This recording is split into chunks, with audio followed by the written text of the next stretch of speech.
হযরতে আদম আলাইহিস সালাতু ওয়াস সালামকে তৈরি করার পর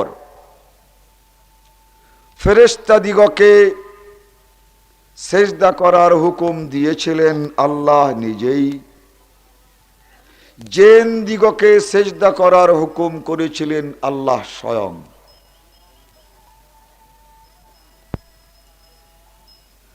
আল্লাহ তাআলা কোরআন মজিদের মধ্যে তখনকার ইতিহাস তুলে ধরেছেন।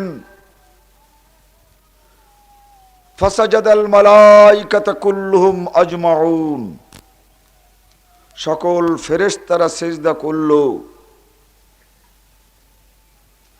কিন্তু ইবলিস ফাফাসাকা আন আমরে রাব্বি। অন্য আয়াতে বলেন ইবলিস ফাসিক, আল্লাহ রাব্বুল আলামিনের এই হুকুম মানল না। ফাফাসাকা আন আমরে রাব্বি, তাহলে আল্লাহ রাব্বুল আলামিনের হুকুম অমান্য করাই হচ্ছে ফিসক, ফাসিকি কাজ। সর্বপ্রথম করল কে? ইবলিস।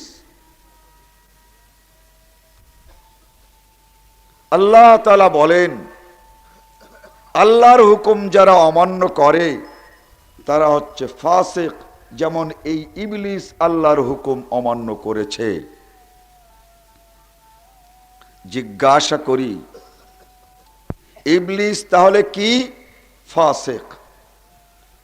ইবলিস যদি মাথায় টুপি দিয়ে, লম্বা দাড়ি তৈরি করে, লম্বা জামা তৈরি করে একেবারে ভালোভাবে আমাদের সামনে হাজির হয়, একেবারে একজন মসজিদের খতিব ও ইমামের মতো হয়ে আসে, ইবলিস আসতে পারে তো?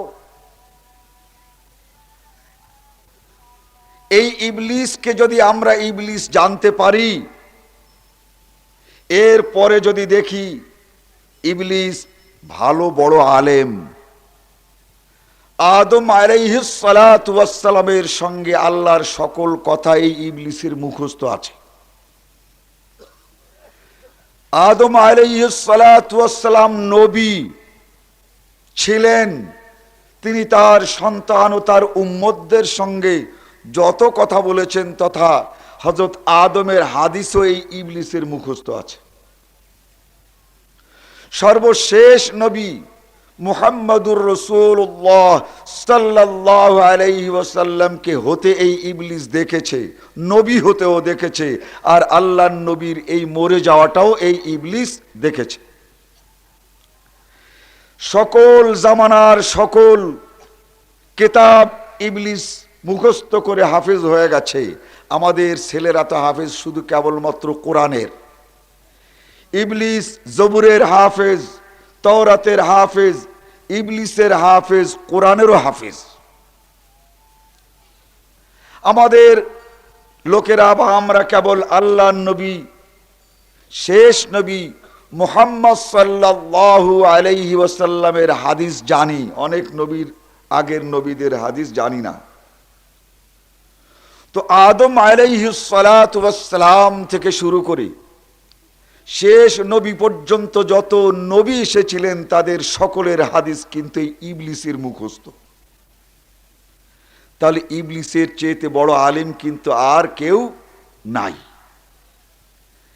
এখন এই বড় আলেম সে যদি ধানীখোলার এই জাতীয় ইজতেমার ইমামতি করতে চায় তাহলে আমাদের দিতে হয়।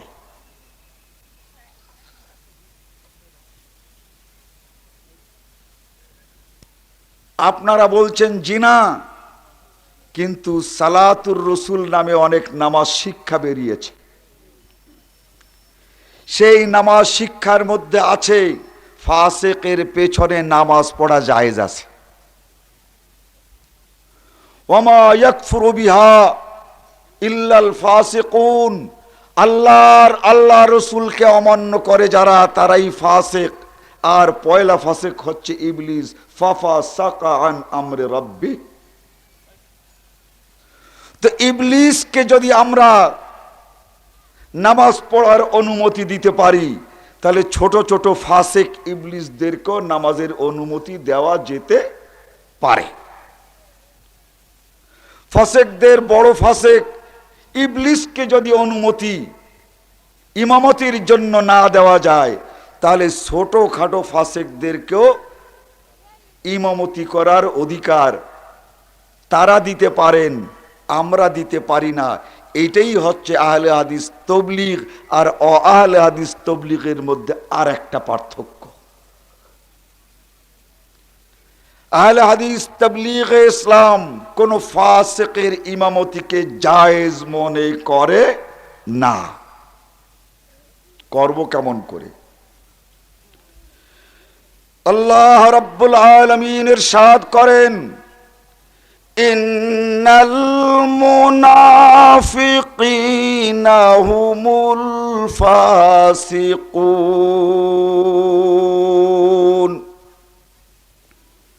হে দুনিয়ার মুসলমানেরা, জেনে রাখো,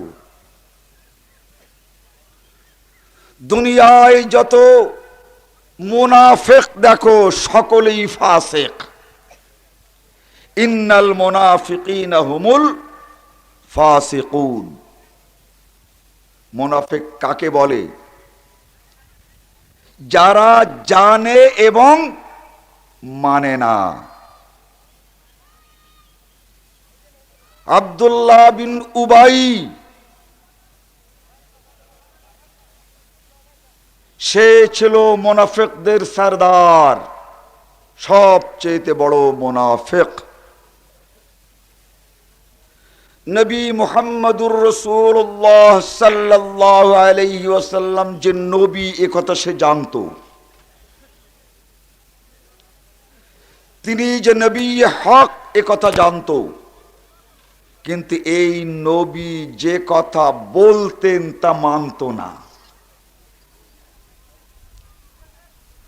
এই রাইসুল মুনাফিকিন আব্দুল্লাহ ইবনে উবাই আল্লাহর নবীকে আল্লাহর নবী বলে জানতো, কিন্তু মানত না।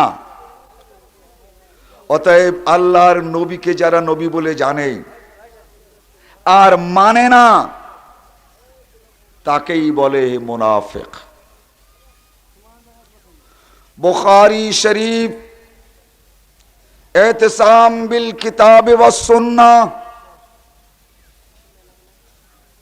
বাংলা যারা জানেন, আধুনিক প্রকাশনীর ৬ষ্ঠ নম্বর খণ্ড ইতিসাম বিল কিতাব ওয়াস সুন্নাহ হাদিস পাবেন। নবী মুহাম্মদুর রাসূলুল্লাহ সাল্লাল্লাহু আলাইহি ওয়াসাল্লাম বলেন, কুল্লু উম্মতি ইয়াদখুলুনাল জান্নাহ, আমার উম্মতের সকলেই জান্নাতে যাবে, ইল্লা মান আবা, আমার উম্মতের যে মানুষগুলো আমাকে নবী বলে স্বীকার করে নাই, তারা জান্নাতে যাবে না। কথাটা জটিল হয়ে গেল। আমার উম্মত, অথচ আমাকে নবী বলে যারা মানে নাই, আমার উম্মত যারা আমার নবুয়তকে অস্বীকার করেছে, এই মানুষগুলো বেহেশতে যাবে না। সাহাবারা ভাবলেন, লোকটা নবীর উম্মত হলো অথচ আবার নবীকে মানলো না, এ কেমন উম্মত? নবীকে মানলেই তো নবীর উম্মত হয়। ইল্লা মান আবা, কিলা ওয়া মান আবা, কিলা ওয়া মান ইয়াবা। হে আল্লাহর রাসূল, আপনার উম্মত অথচ আপনাকে নবী বলে মানে না, আবার আপনার উম্মত থাকবে ভবিষ্যতে আপনাকে নবী বলে মানবে না, এ উম্মত আবার কেমন আমরা বুঝতে পারছি না। হে আল্লাহর নবী, আমাদেরকে একটু কথায় বুঝিয়ে দিন। তিনি বলেন, মান আতানি দাখালাল জান্নাহ,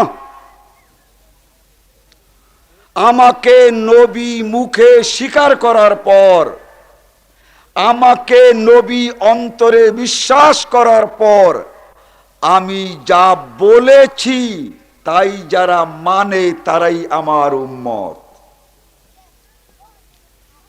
আমাকে অন্তরে নবী বলে বিশ্বাস করার পর, মুখে স্বীকার করার পর আতাআনি, আমি যা বলেছি তাই যে মানে, আর আমি যা নিষেধ করেছি আমার নিষেধ যে মানে, সেই হলো আমার উম্মত।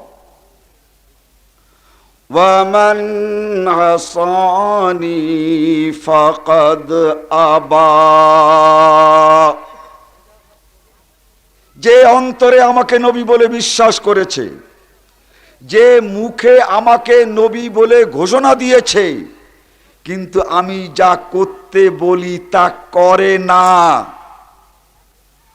আমি যা করতে নিষেধ করেছি তা মানে না, এই লোকটা আমাকে বিশ্বাস করলেও সে আমার উম্মত নয়। এই লোকটি আমাকে নবী বলে মুখে স্বীকার করলেও সে আমার উম্মত নয়। মান আসানি ফাকাদ আবা। অতএব যারা আল্লাহর নবীকে নবী বলে অন্তরে বিশ্বাস করে তাদেরকে তো কাফের বলা যায় না। আল্লাহর নবীকে যারা নবী বলে মুখে স্বীকার করে তাদেরকে হিন্দু, খ্রিস্টান আর বৌদ্ধ বলা যায় না। এখন বলবেন কি? অন্তরে নবীকে নবী বলে বিশ্বাস করে আর মুখে নবী বলে স্বীকার করে, কি জ্বালায় পড়েছি। তাকে হিন্দু বলা যায় না, তাকে খ্রিস্টান বলা যায় না, তাকে ইহুদি বলা যায় না। আবার আল্লাহর নবী বলেন সে আমার উম্মত নয়, তাহলে ওই উম্মতের নাম কি? উম্মতে মুহাম্মাদিও তো বলা যাবে না। যেহেতু আল্লাহর নবী বলেন ওরা আমার উম্মত নয়, মুসলমান বলেও গোনা হবে। যেহেতু আল্লাহর নবী বলেছেন উম্মত নয়। আল্লাহ শিখিয়ে দিয়েছেন, ইযা জাআকাল মুনাফিকুনা ক্বালু নাশহাদু ইন্নাকা লারাসূলুল্লাহ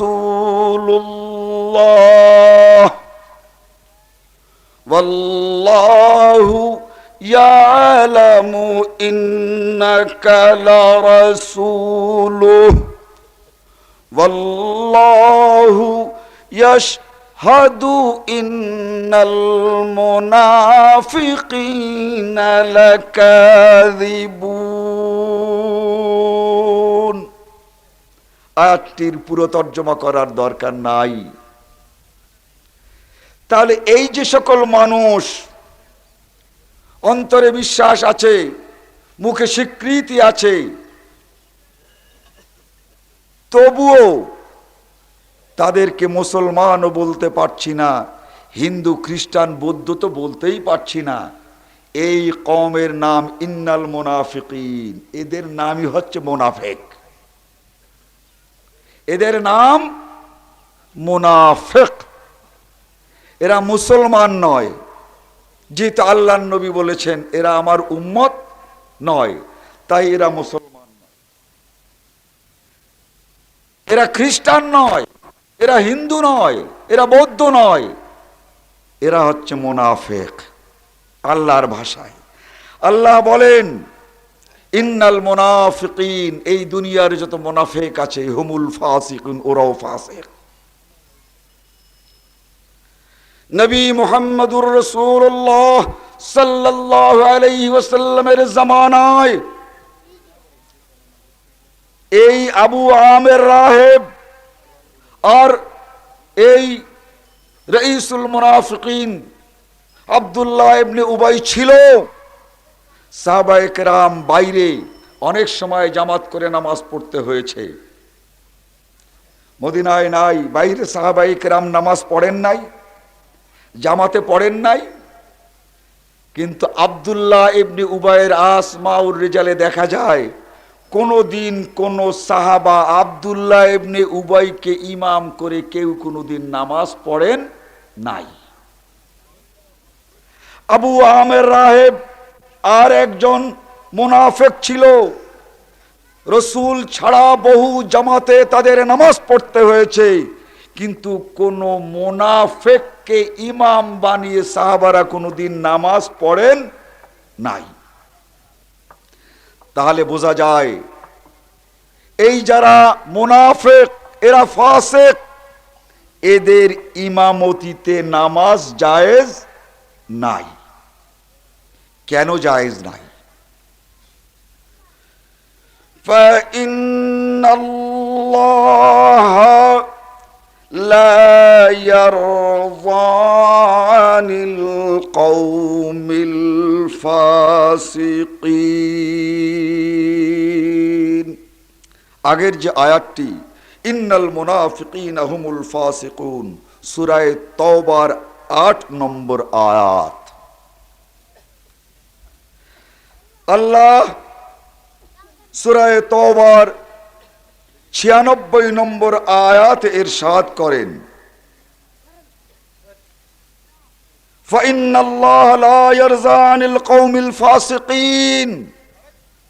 যারা ফাসিক, এদের কোনো কাজে আল্লাহ তাআলা রাজি নন। ফাসিকদের কোনো কাজ আল্লাহ ভালোবাসেন না। ফাসিকদেরকে আল্লাহ তাআলা পছন্দ করেন না। ইন্নাল্লাহা লা ইয়ারযা আনিল কওমিল ফাসিকিন। আল্লাহ ফাসিকদেরকে পছন্দ করেন না। এখন কোন ফাসিক যদি নামাজ পড়াতে চায় আর আমরা নামাজ পড়ি, তাহলে ফাসিকদেরকে আমরা পছন্দ করলাম না অপছন্দ করলাম? ফাসিকদের পিছনে যদি নামাজ পড়ি, তাহলে ফাসিকদেরকে আমরা পছন্দ করলাম। আর আল্লাহ বলেন ফাইন্নাল্লাহা লা ইয়ারযা আনিল কওমিল ফাসিকিন। আল্লাহ রাব্বুল আলামিন ফাসিকদেরকে পছন্দ করেন না, ফাসিকদের কোনো কাজও পছন্দ করেন না। এই ফাসিকের পিছনে যদি নামাজ পড়ি, তাহলে আমাদের নামাজ কবুল হবে না। আল্লাহ ফাসিকদের নামাজ, ইমামের নামাজ যদি কবুল না করেন, আমরা মুক্তাদির নামাজ কি কবুল হবে? আল্লাহ তাআলা যে ফাসিকদেরকে পছন্দ করেন না, আমরা যদি সেই ফাসিককে ইমাম করে নামাজ পড়ি, তো আল্লাহর সঙ্গে সরাসরি আমাদের দ্বন্দ্ব শুরু হলো। আল্লাহ পছন্দ করেন না এই ফাসিককে ইমাম বানানো, আর আমরা এই ফাসিককে ইমাম বানিয়ে নামাজ পড়তে শুরু করে দিলাম। যে নামাজ আল্লাহর কাছে আমরা কবুল হওয়ার জন্য আল্লাহ রাব্বুল আলামিনের কাছে দোয়া করি, সেই আল্লাহকে অসন্তুষ্ট করলে আমাদের নামাজ কবুল হবে? ইন্নাল্লাহা লা ইয়ারযা আনিল কওমিল ফাসিকিন। অতএব ফাসিকদের পিছনে যদি নামাজ পড়া হয়, সেই নামাজ বলে আল্লাহ রাব্বুল আলামিন রাজি হতে পারেন না। আল্লাহ রাব্বুল আলামিন সূরা তাওবার ৮০ নম্বর আয়াতে ইরশাদ করেন, ওয়াল্লাহু লা ইয়াহদিল কওমাল ফাসিকিন। আল্লাহ ফাসিকদেরকে হেদায়েত করেন না। হেদায়েত বুঝতে পারেন? এই যে নামাজ ইমাম সাহেব পড়াবেন, এই নামাজ রীতিমতো হয়, তার জন্য আল্লাহ রাব্বুল আলামিন ওই ইমামের অন্তরে জ্ঞান সৃষ্টি করে দেন, স্মরণ শক্তির সৃষ্টি করে দেন। তাই ইমাম সাহেব বোঝে যে না, আমার ১ রাকাত হয়েছে, ২ রাকাত হয় নাই। ভুল মানুষের হয় না? এই ইমাম সাহেবরা যে বিশুদ্ধভাবে নামাজ পড়ান, এই হিদায়াত, এই তৌফিক দেন কে? আল্লাহ। আল্লাহ বলেন যদি ফাসিক না হয়, তো ইমামকে বিশুদ্ধ নামাজ পড়ার হেদায়েত কে দেয়? আল্লাহ দেন। ইন্নাল্লাহা লা ইয়াহদিল কওমাল ফাসিকিন। আল্লাহ ফাসিককে আল্লাহর হেদায়েত দেন না। কোন কাজ বিশুদ্ধভাবে করবার তৌফিকের নামই হচ্ছে হেদায়াত, বিশুদ্ধভাবে রোজা করার তৌফিক পাওয়া হেদায়াত, বিশুদ্ধভাবে নামাজ পড়ার তৌফিক পাওয়া হেদায়াত, বিশুদ্ধভাবে হজ করার তৌফিক আল্লাহর পক্ষ থেকে পাওয়ার নাম হলো হেদায়াত।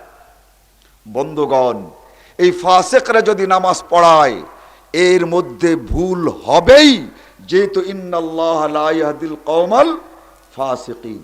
যেহেতু ফাসিক বিনা উজুতে নামাজ পড়ালেও স্বীকার করবে না যে আমার উজু করতে মনে নাই।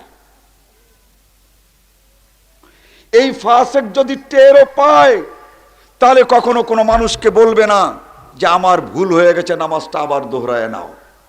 ইন্নাল্লাহ লা ইয়াহদিল কওমাল ফাসিকিন। অতএব ফাসিকের পিছনে নামাজ কোনো মুসলমান পড়তে পারে না। ফতোয়া পাবেন, জাহেলে হাদিস তবলিগে ইসলামরা খুব শক্ত, তারা হানাফিদের পিছনে নামাজ পড়তে চায় না, ফাসিকদের পিছনে নামাজ পড়তে চায় না। এই অপবাদ যদি আমাদেরকে দেয়, এই অপবাদ দিতে আমরা রাজি আছি। আমরা ফাসিকের পিছনে নামাজ পড়তে প্রস্তুত নই। এর এখানেই শেষ নয়, তারা ফতোয়া দেন বেদাতির পেছনেও নামাজ দুরুস্ত আছে।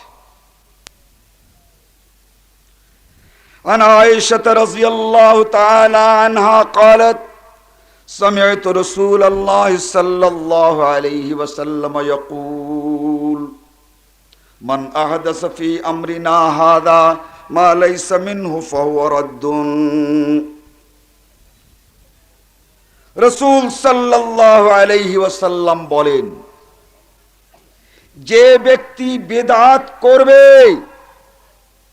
আমার দিনের মধ্যে যা নাই এই রকমের দিনের মধ্যে কোনো কাজ করবে, দিনের মধ্যে নাই কিন্তু দিনের মধ্যে যদি কেউ দিনের কোনো কাজ বাড়িয়ে দেয়, বেশি করে, ফাহুয়া রাদ্দুন, ওই ব্যক্তিকে তোমরা প্রত্যাখ্যান করো, ওই ব্যক্তিকে তোমরা তোমাদের সামনে দিয়ে সরিয়ে নাও, ওই ব্যক্তিকে তোমাদের কাছ থেকে দূর করে তাড়িয়ে দাও। ফাহুয়া রাদ্দুন। মুত্তাফাক আলাইহি। এই হাদিসটি মিশকাত শরীফের মধ্যে প্রথম নম্বর খণ্ড, মাদ্রাসার পাঠ্য ইতিসাম বিল কিতাব ওয়াস সুন্নাহ, কোরআন এবং হাদিসকে আঁকড়ে ধরতে হয়, তার পয়লা নম্বর হাদিস গালিবান। তাহলে বেদাতকে প্রত্যাখ্যান করতে হয়। কেন বলেছেন কে? নবী মুহাম্মদুর রাসূলুল্লাহ সাল্লাল্লাহু আলাইহি ওয়াসাল্লাম। ফাহুয়া রাদ, ওকে বর্জন করো, ওকে প্রত্যাখ্যান করো। এখন যদি ওই লোকটাকে ইমাম হিসাবে নিয়োগ দেই বা তার পেছনে নামাজ পড়ি, তাহলে ইমাম হিসাবে গ্রহণ করা হয় না বর্জন করা হয়? ইমাম হিসাবে বরণ করা হয়, ইমাম হিসাবে গ্রহণ করা হয়। আল্লাহর নবী বলছেন রাদ্দুন, বর্জন করো, প্রত্যাখ্যান করো, আর আমরা করলাম তাকে গ্রহণ। তাহলে তো আল্লাহর নবী যে বলেছিলেন কুল্লু উম্মতি ইয়াদখুলুনাল জান্নাতা ইল্লা মান আবা, কিলা ওয়া মান ইয়াবা, কিলা ওয়া মান আবা, মান আতানি দাখালাল জান্নাহ ওয়া মান আসানি ফাকাদ আবা। যে ব্যক্তি আমাকে অস্বীকার করলো সে আমার উম্মত না। অস্বীকার মানে কি? যে ব্যক্তি আমার হাদিসকে অমান্য করলো সে আমার উম্মত না। ফাসিকের মুক্তাদি হতে পারলাম, কিন্তু আল্লাহর নবীর উম্মত থেকে নামও খারিজ হয়ে গেল। আল্লাহর নবী মুহাম্মদ সাল্লাল্লাহু আলাইহি ওয়াসাল্লাম বললেন ফাহুয়া রাদ্দুন, প্রত্যাখ্যান করো, আর আমরা করলাম কি? ফাহুয়া কবুলুন, ফাহুয়া মকবুলুন, তাকে আমরা গ্রহণ করে নিলাম। তাহলে আল্লাহর নবীর বুদ্ধে যে আমরা কবুল করলাম, এতে তো আমরা আল্লাহর নবীর উম্মত থাকলাম, তাই তো? তো আল্লাহর নবীর উম্মত থাকলাম না, গেলাম কোথায়? আমরা বেদাতির উম্মত হয়ে গেলাম আর রসুলের উম্মত থেকে নাম কাটিয়ে দিলাম, তাই না? আল্লাহর নবী বলছেন ফাহুয়া রাদ্দুন, আর আমরা বললাম ফাহুয়া মকবুলুন, আমরা গ্রহণ করব। আল্লাহ, এ আমাদের বড় হুজুর, এই হুজুরের কাছে আমি টাইটেলে মুসলিম শরীফ পড়েছি, এই হুজুরের কাছে আমি বুখারী শরীফ পড়েছি, এই হুজুরের কাছে আমার এত কিছু। আমাদের মসজিদে এসেছেন, এখন হুজুরকে যদি ইমামতি করতে না দেই তা হুজুর কি মনে করবেন? অতএব হুজুরকে ইমামতি করতে দিলাম, হুজুর হানাফি, হুজুর বেদাতি। জটিলতা হয় না? হুজুর বাদ দিলাম, বিবাহ করেছি এক বড় মাওলানা হানাফির মেয়ে, জামাই বাড়িতে বেড়াতে এসেছে, জামাতের সময় হাজির হয়েছে, এখন যদি শ্বশুরকে ইমামতি করতে না দেই সকলে বলবে যে শ্বশুরকে মানে না, বেয়াদব। কি জটিলতা! এখন আদব দেখাবার জন্য শ্বশুরকে নামাজ পড়তে দিতে হয়, ফাহুয়া রাদ্দুন। আল্লাহর নবী বলেন শ্বশুর হোক কিন্তু আমার না, তোমার হুজুর কিন্তু ও আমার বান্দাই না। রাসূল বলেন ও আমার উম্মতি না, কিন্তু তার তো হুজুর, তার তো শ্বশুর। কি জটিল অবস্থা! কিয়ামতের দিন এই শ্বশুর আপনাকে রক্ষা করতে পারবে না। সেই দিন যাকে আপনি বর্জন করলেন, যে নবীকে, তাকেই কিন্তু শাফাত করতে হবে উম্মতে, ঠিক না বেঠিক? সেই দিনকে যদি শ্বশুরকে বলা যায়, শ্বশুর সাহেব আপনার সম্মানকে রক্ষা করার জন্য সেই দিন নামাজ পড়েছিলাম, এখন আমল নামায় দেখি নামাজ কাটা হয় নাই, আপনি একটু আল্লাহকে বলে দেন, পারবে ওই শ্বশুর? মান আহদাসা ফি আমরিনা হাদা মা লাইসা মিনহু ফাহুয়া রাদ্দুন। রদ যেখানে করতে হবে সেখানে যদি আমরা গ্রহণ করি, তাহলে আল্লাহর নবীর হাদিসকে অমান্য করে, আল্লাহর নবীকে অসন্তুষ্ট করে এই মহা অপরাধের কাজ হবে। কিছু কিছু লোকে বলে উনি বেদাতি, উনি ফাসেক, উনি যদি নামাজ পড়ায় তা যদি বেশি কম হয়ে যায় গোনা ওনার হবে, মুক্তাদিদের কিছু হবে না, মুক্তাদিদের নামাজ হয়ে যাবে। ফতোয়া আছে না? মুক্তাদিদের নামাজ হয়ে যাবে। عن علي رضي الله تعالى عنه قال قال رسول الله صلى الله عليه وسلم من أحدث فيها حدثا أو آوى محدثا فعليه لعنة الله والملائكة والناس أجمعين لا يقبل الله منه صرفا ولا عدلا মুত্তাফাকুন আলাইহি। মিশকাত কিতাবুল হজ বাবু হারমিল মদিনা। আলী রাদিয়াল্লাহু তাআলা আনহু বলেন যে আল্লাহর নবী ইরশাদ করেছেন, মান আহদাসা ফিহা হাদাসান, যে ব্যক্তি বিদআত করবে, আও আওয়া মুহদাসান, যে ব্যক্তি বেদাতিকে গ্রহণ করবে, এই অন্তরেই হোক আর বাইরেই হোক, নামাজি হোক আর বক্তৃতার মঞ্চেই হোক। ওয়াজের মাহফিল দিয়েছি, আমার ছেলেটা ত্রিশাল মাদ্রাসায় পড়ে, তার উস্তাদ, তে এখন ওয়াজের সময় যদি ছেলের হুজুরে না ডাকি, যদি এই ছেলের মুহাদ্দিসকে ডেকে যদি মঞ্চে বক্তৃতা করতে না দেই, দেখায় কেমন? আছি না গার্জিয়ান, সবার গার্জিয়ান, সবার কমিটি, বলে যদি না আনি, বাড়ির ধারে মাদ্রাসা, এর হেড মুহাদ্দিস সাহেবকে যদি দাওয়াত না করি, সবাটা কেমন দেখায়। মান আওয়া মুহাদ্দিসান, বেদাতিকে যেভাবে, বেদাতিকে কেউ যদি এভাবে তার এই মঞ্চ গ্রহণ করে, বেদাতিকে এইভাবে যদি কেউ ইমামতিতে গ্রহণ করে, বেদাতিকে এইভাবে যদি কোনো সম্মানে গ্রহণ করে, মান আওয়া মুহাদ্দিসান, বেদাতিকে কেউ যদি কোনোভাবে বরণ করে নেয়, গ্রহণ করে নেয়, আল্লাহর নবীর কথা শুনুন, ফালাইহি লানাতুল্লাহ, হে আল্লাহ, তোমার কাছে আমি দোয়া করছি, তোমার কাছে আমি প্রার্থনা করছি, ফালাইহি লানাতুল্লাহ, হে আল্লাহ, তুমি ওই বেদাতিকে যে বরণ করেছে, যে গ্রহণ করেছে, তার উপরে তুমি লানত নাযিল করো। ফালাইহি লানাতুল্লাহি ওয়াল মালাইকা, হে আল্লাহ, তুমি ওই ফেরেশতাদেরকে বলে দাও, প্রতিটি ফেরেশতা লাখে লাখে কোটি কোটি লোক যেন ওই বেদাতিকে যে বরণ করেছে তার উপরে লানত নাযিল করে।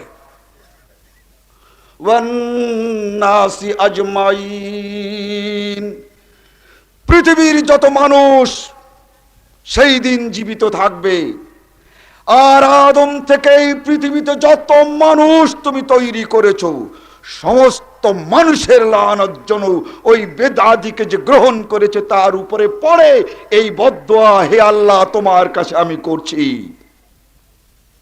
ফালাইহি লানাতুল্লাহি ওয়াল মালাইকাতি ওয়ান নাস আজমাইন, হে আল্লাহ, তোমার কাছে আরো আমার প্রার্থনা আছে, লা ইয়াকবালুল্লাহু মিনহু সারাফান ওয়ালা আদালা, এই ব্যক্তির জীবনের সকল ফরজকে তুমি বাতিল করে দেবে, সমস্ত ফরজ তুমি একটিও কবুল করতে পারবে না। হে আল্লাহ, এই ব্যক্তির জীবনে যত নফল ইবাদত, সমস্ত ইবাদতকে তুমি বরবাদ করে দেবে, তার কোন ইবাদত তুমি কবুল করতে পারবে না। মুসল্লি ভাই সব, আল্লাহর নবীর এই দোয়া, এটা কি আল্লাহ রাব্বুল আলামিন কবুল করেছেন না করেন নাই? আল্লাহর নবীর এই দোয়া মিস হয় নাই, আল্লাহর নবীর এই দোয়া বাতিল হয় নাই।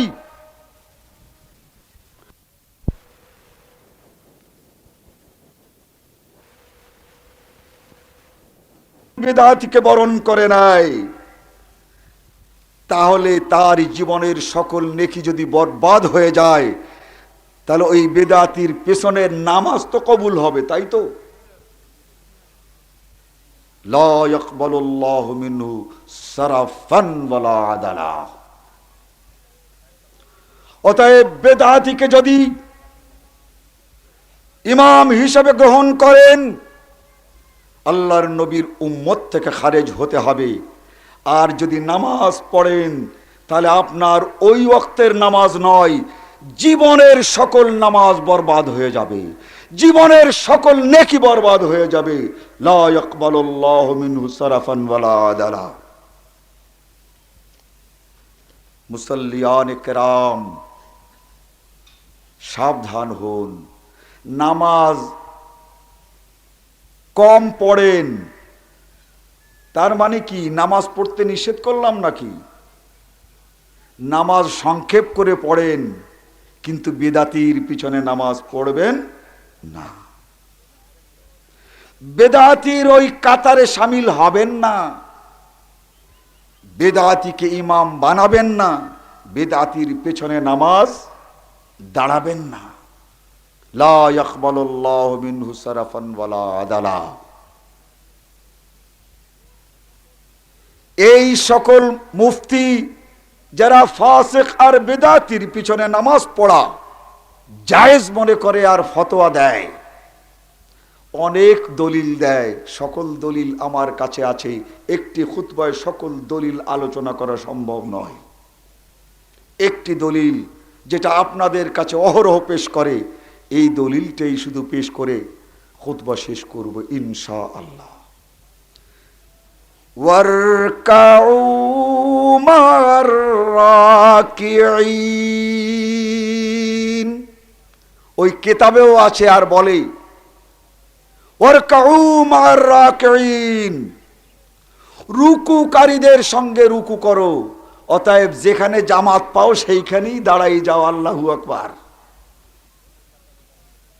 ওয়ারকাউ মা'র রাকিঈন, এই আয়াত হচ্ছে ফাসিক আর বেদআতীদের পেছনে নামাজ পড়ার দলিল সকলে কিন্তু মুখস্থ। কলে ওয়ারকাউ মা'আর রাকিঈন, এই আয়াত দিয়ে আহলে হাদিস দিগকে ফাসিক, বেদআতী আর হানাফিদের পেছনে নামাজ পড়ার দলিল দেওয়ার চেয়েতে আমার মনে হয় আর বড় কোনো অপরাধ হওয়া সম্ভব নয়। বন্ধুগণ, ওয়ারকাউ, রুকু করো একটা হুকুম, আর কি মা'আর রাকিঈন, যারা রুকু করে তাদের সাথে। তাহলে দল দুটো, একটা যারা রুকু করে সেই এক দল, আর একটা যারা রুকু করে নাই তাদেরকে বলা হচ্ছে রুকু করো। আলেম ওলামারা যারা আছেন আমার চেয়েতে কম না। ওয়ারকাউ, রুকু করো, এর মুখাতাব কারা? এই হুকুম আল্লাহ তাআলা করলেন কাকে? এটা যদি বুঝতে চান, ওয়ারকাউ মা'আর রাকিঈন হচ্ছে সূরা বাকারার 43 নম্বর আয়াত। মাত্র 40 নম্বর অথবা 39 নম্বরে মুখাতাব নির্দিষ্ট হয়েছে। বলা হয়েছে ইয়া বানি ইসরাঈল, হে বনি ইসরাঈলগণ, ওয়ারকাউ মা'আর রাকিঈন, তোমরা রুকুকারীদের সঙ্গে রুকু করো।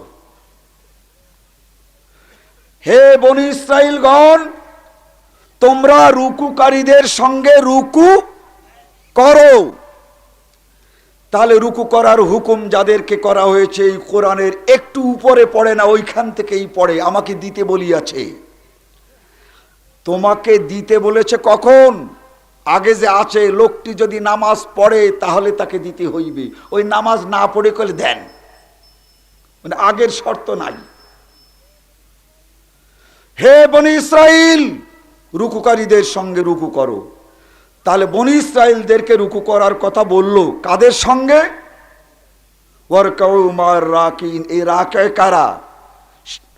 স্বয়ং নবী মুহাম্মদুর রাসূলুল্লাহ সাল্লাল্লাহু আলাইহি ওয়াসাল্লাম বলে, হে বনি ইসরাইলগণ, হে ইহুদিগণ, ওই নবীর সঙ্গে নামাজ পড়ো, তোমরা আলাদা আলাদা ঘরে ঘরে নামাজ পড়ো না। তাহলে নামাজ পড়তে বললেন কার সাথে? নবীর সাথে। নামাজ পড়তে বললেন কার সাথে? নবীর সাহাবীদের সাথে। তাহলে বনি ইসরাইলদেরকে নামাজ পড়ার কথা বলেছেন রসুল আর রসুলের সাহাবাদের সাথে। এ ফাসিকদের সাথে নামাজ পড়ার কথা বলেন নাই। ওয়ারকাউ মা'আর রাকিঈন আল ফাসিকিন, ওয়ারকাউ মা'আর রাকিঈন আল মুবতাদিঈন, তোমরা বেদাতীদের সঙ্গে রুকু করো, ফাসিকদের সঙ্গে রুকু করো, মুনাফিকদের সঙ্গে রুকু করে কথা বলেন নাই। ওয়ারকাউ মা'আর রাকিঈন মা'আন নবিয়্যিন ওয়া আসহাবিহিম, ওই রসুলের সঙ্গে নামাজ পড়ো আর রসুলের সাহাবীদের সঙ্গে নামাজ পড়ো। এখন আহলে হাদিসদেরকে যদি বলা যায় যে তোমরা হানাফিদের সঙ্গে নামাজ পড়ো, কাণ্ডটা কেমন হলো? রসুল যেভাবে নামাজ পড়েছেন সেইভাবে নামাজ পড়ে আহলে হাদিসরা। তাহলে এই আয়াত অনুযায়ী আহলে হাদিসরা রসুলের সাথী, আহলে হাদিসরা রসুলের মতো নামাজ পড়ে। ওয়ারকাউ, তাহলে ইহুদি যদি নাও বলি, বনি ইসরাইল যদি না বলি, তাহলে কমপক্ষে এটা তো বলতে পারি রসুলের মতো যারা নামাজ পড়ে, যারা নামাজ পড়তে চাও তারা তাদের সাথে নামাজ পড়ো। তাহলে এই আয়াত স্পষ্ট করে বলছে, হে দুনিয়ার হানাফিরা, তোমরা ইমাম আবু হানিফার মতো নামাজ পড়ো, আর দুনিয়ার যারা আহলে হাদিস তারা নবী মুহাম্মদুর রাসূলুল্লাহ সাল্লাল্লাহু আলাইহি ওয়াসাল্লামের মতো নামাজ পড়ে। অতএব যারা রসুলের মতো নামাজ পড়ে তোমরা তাদের সঙ্গে নামাজ পড়ো, যারা রসুলের মতো রুকু করে তোমরা তাদের সঙ্গে রুকু করো। অথচ এমন ভাবে করেছে যারা রসুলের মতো রুকু করে না, যারা রসুলের মতো নামাজ পড়ে না, যারা রসুলের মতো নামাজ পড়েন তাদের সঙ্গে নামাজ পড়তে বলছে যারা রসুলের মতো নামাজ পড়ে না। এই আয়াত দলিল দিয়ে মানুষকে বুঝাতে চায় ওয়ারকাউ মা'আর রাকিনের অর্থ হচ্ছে হানাফিদের পেছনে নামাজ পড়ো। অথচ আয়াতের অর্থ ছিল রসুলের পেছনে নামাজ পড়ো, সাহাবাদের পিছনে নামাজ পড়ো। এই রসুল আর সাহাবীদের দরজা দিল হানাফিদেরকে। কোরআনের অর্থ আপনারা বাড়ি যান, সূরা বাকারার 43 নম্বর আয়াত থেকে আরো 3টি আয়াত উপর পর্যন্ত পড়বেন। ইয়া বনি ইসরাইল। বন্ধুগণ, ইবনে কাসির এই আয়াতের যে অর্থটা করেছে, আমারহুম আইয়ারকাউ মা'আর রাকিঈনা মিন উম্মতি মুহাম্মাদিন সাল্লাল্লাহু আলাইহি ওয়াসাল্লাম ওয়া কুনু মা'হুম ওয়া মিনহুম ওয়া কাউলিহি তাআলা লিআহলিল কিতাবি আমারহুম আন ইউসাল্লু মা'আন নবিয়্যি সাল্লাল্লাহু আলাইহি ওয়াসাল্লাম। ইহুদিদেরকে, আহলে কিতাবদেরকে হুকুম করা হয়েছে নবীর সাথে নামাজ পড়তে।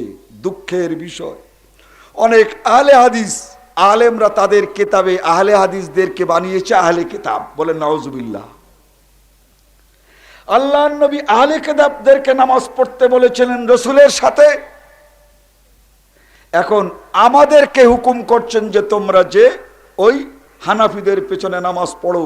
তাহলে যে হুকুম আহলে কিতাব তথা ইহুদিদেরকে করেছিল সেই হুকুম আমাদের উপরে লাগাচ্ছে, আমরা যেন আহলে কিতাব। বলেন নাউজুবিল্লাহি মিন যালিক। বন্ধুগণ, ইজতেমার এই খুতবা আমি আশা করি এই খুতবা প্রতিটি মানুষকে মুখস্থ করা দরকার। এই খুতবা আপনারা টেপ নিয়ে যাবেন, যদি দিতে পারে, না হলে আপনাদেরকে সাপ্লাই দেওয়া হবে। এর ভিতরে আমি প্রতিটি আয়াত এবং প্রতিটি হাদিসকে উল্লেখ করেছি। অতএব এটা আপনারা প্রত্যেক পকেটে রাখবেন। গতকালকার এই খুতবা ক্যাসেট পকেটে রাখবেন, চ্যালেঞ্জ হিসাবে পেশ করবেন। আপনার বাড়িতে টেপ যদি না থাকে, পাশের বাড়ির থেকে টেপ ধার করে এগুলো শোনাবেন।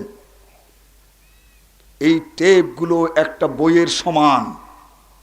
কোথাও যদি কোনো প্রতিবাদ হয়, এই প্রতিবাদ লিখিত আকারে আমার কাছে পাঠাবেন। ইনশাআল্লাহুর রহমান আমি এর জবাব আপনাদের কাছে আপনাদের ঠিকানায় পাঠিয়ে দিব ইনশাআল্লাহ। বন্ধুগণ, এভাবে আমাদেরকে বিভ্রান্ত করে আমাদের অনেক লোক কিন্তু আমাদেরকে ভিন্ন পথে চালাতে চেষ্টা করছে। এর জন্য বইও হয়ে গেছে, এর জন্য অনেক কিছু হয়ে গেছে। আল্লাহ রাব্বুল আলামিন আমাদের প্রতিটি বিষয় কেবলমাত্র কোরআন আর সুন্নতের উপরে আমল করতে দেন। আর কোরআন আর সুন্নকে এইভাবে সুতীক্ষ্ণ দৃষ্টি দিয়ে এই কোরআন সুন্নাহ থেকে আমাদের মাসাইল, আমাদের সমস্যার সমাধান বের করতে দেন। এই দোয়া আপনারা করবেন। আমাদের সমাজে যে সকল আহলে হাদিস আলেম আছে, আপনারা আল্লাহর কাছে দোয়া করবেন যে আল্লাহ তাআলা যেন এদেরকে সুস্বাস্থ্য দান করেন, এদেরকে ইলম দান করেন, এদেরকে শক্তি দান করেন, এদেরকে সাহস দান করেন। এই গুটি কয়েক আলেম আল্লাহ রাব্বুল আলামিন যদি এদেরকে ভালো রাখে, গোটা উম্মত ভালো থাকবে। হাদিসের একখানি কিতাব যার নাম সহিহ ইবনে খুজাইমা বাবুল ইলমের মধ্যে একটি হাদিস আছে, ইন্নাল উলামা ইযা সালুহাত সলুহাত কুল, সমাজের আলেমরা যদি ঠিক হয়ে যায়, সমাজের আলেমরা যদি ভালো হয়ে যায়, গোটা দেশ গোটা জাতি ভালো পথে চলে। ওয়াইজা ফাসাদাত, এই আলেমরা যদি খারাপ হয়ে যায়, ফাসাদাতিল কুল, গোটা উম্মত খারাপ পথে পরিচালিত হয়। হাদিসটি হযরতে আবু হুরায়রা রাদিয়াল্লাহু তাআলা আনহুর বর্ণিত সহিহ ইবনে খুজাইমার বাবুল ইলমের মধ্যে রয়েছে। আল্লাহ রাব্বুল আলামিন আমাদেরকে জানবার এবং বুঝবার তৌফিক দান করেন, আমাদেরকে এইগুলো পৌঁছাবার তৌফিক দান করেন। বারাকাল্লাহু লানা ওয়া লাকুম ফিল কুরআনিল আযীম ওয়া নাফা'না ইয়্যাকুম বিল আয়াতি ওয়াজ যিকরিল হাকীম। ইন্নাহু তাআলা জাওয়াদুন কারীম মালিকুম বাররুর রাউফুর রহিম। আলহামদুলিল্লাহ আলহামদুলিল্লাহ নাহমাদুহু ওয়া নাস্তাঈনুহু ওয়া নাস্তাগফিরুহু ওয়া নু'মিনু বিহি ওয়া নাতাওয়াক্কালু আলাইহি ওয়া নাউযু বিল্লাহি মিন শুরুরি আনফুসিনা ওয়া মিন সাইয়্যিআতি আ'মালিনা। মান ইয়াহদিহিল্লাহু ফালা মুযিল্লা লাহু ওয়া মান ইউযলিলহু ফালা হাদিয়া লাহু ওয়া নাশহাদু আন লা ইলাহা ইল্লাল্লাহ ওয়াহদাহু লা শারীকা লাহু ওয়া নাশহাদু আন্না মুহাম্মাদান আবদুহু ওয়া রাসূলুহু আম্মা বা'দ। আউযু বিল্লাহি মিনাশ শাইতানির রাজীম। বিসমিল্লাহির রাহমানির রহিম। ইন্নাল্লাহা ওয়া মালাইকাতাহু ইউসাল্লুনা আলান নবী ইয়া আইয়ুহাল্লাযীনা আমানু সাল্লু আলাইহি ওয়া সাল্লিমু তাসলিমা। আল্লাহুম্মা সাল্লি আলা মুহাম্মাদিন ওয়া আলা আলি মুহাম্মাদিন কামা সাল্লাইতা আলা ইব্রাহিম ওয়া আলা আলি ইব্রাহিম ইন্নাকা হামিদুম মাজিদ। আল্লাহুম্মা বারিক আলা মুহাম্মাদিন ওয়া আলা আলি মুহাম্মাদিন কামা বারাকতা আলা ইব্রাহিম ওয়া আলা আলি ইব্রাহিম ইন্নাকা হামিদুম মাজিদ। একটা প্রশ্ন এসেছে যে আমরা জুমার নামাজ এই ময়দানে কেমন করে পড়ব, আর জুমার নামাজ কয় রাকাত? জুমার নামাজ ফরজ 2 রাকাত, সকলেই আমরা জানি। মাঠেই এই জুমার জামাত শুরু হোক অথবা মসজিদে, 2 রাকাত নামাজ আপনাকে অবশ্যই পড়তে হবে। খুতবা চলছে, এমনি অবস্থায় একজন সাহাবী তিনি এসে বসে পড়েছিলেন। রাসূল সাল্লাল্লাহু আলাইহি ওয়াসাল্লাম বলেন, তুমি কি 2 রাকাত নামাজ পড়তে পেরেছ? তিনি বললেন না। বলে, ওঠো এবং পড়ো। অনেকে মনে করতে পারে যে আল্লাহর নবীর খুতবা কেবল শুক্রবারে হতো, তাই না? শুক্রবার ছাড়াও আল্লাহর নবী বহু খুতবা দিতেন। শুধু জুমা না, আসরের নামাজ পড়ে, কখনো মাগরিবের নামাজ পড়ে, কখনো যোহরের নামাজ পড়ে বহু খুতবা দিয়েছেন। শুক্রবারের দিনেই বলেছেন। অতএব শুক্রবারের দিনে ফরজের আগে 2 রাকাত নামাজ অবশ্যই প্রত্যেকটি মুসল্লিকে পড়তে হবে, তাই তা মসজিদেই হোক আর কোনো ময়দানেই হোক। এলো 2 রাকাত। 2 রাকাত ফরজ, এই হলো 4 রাকাত। এরপরে 2 রাকাত নামাজ আপনাকে মসজিদে পড়তে হবে। রাসূল সাল্লাল্লাহু আলাইহি ওয়াসাল্লাম 2 রাকাত মসজিদে পড়তেন, আর 2 রাকাত রাসূল ঘরে গিয়ে পড়তেন। এরপরে হযরত আয়েশা সিদ্দিকার একটি হাদিস আছে বুখারী শরীফে, যে কখনো কখনো জুমার ফরজের পরে মসজিদেও 2 রাকাত করে 4 রাকাত পড়তেন। 4 রাকাত একসঙ্গে জুমার কোনো সুন্নত নাই।